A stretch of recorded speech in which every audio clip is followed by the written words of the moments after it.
ભારતનું એક એવું સૂર્ય મંદિર જે લગભગ 115 વર્ષોથી બંધ છે। તમે આ મંદિરના પ્રાંગણમાં તો જઈ શકો છો, પણ મંદિરના અંદર નથી જઈ શકતા। ઓડિશાનું કોણાર્ક સૂર્ય મંદિર।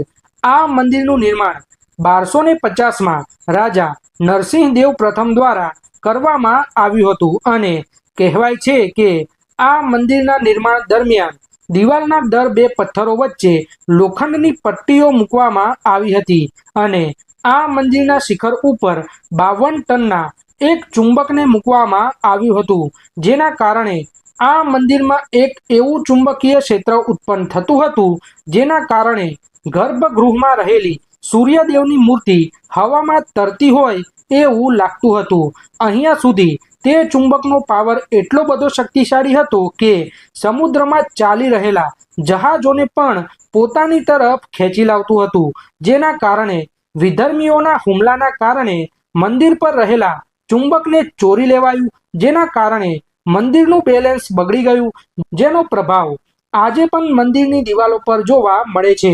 ત્યારબાદ સન 1903માં બ્રિટિશ સરકારે મંદિરમાં રેતી અને પથ્થરો દ્વારા પુરાણ કર્યું, જેથી મંદિર ભાંગી ના જાય અને ત્યારથી જ આ મંદિર બંધ હાલતમાં છે। મિત્રો, તમને વિડીયો પસંદ આવ્યો હોય તો લાઈક કરીને શેર જરૂરથી કરજો। ધન્યવાદ।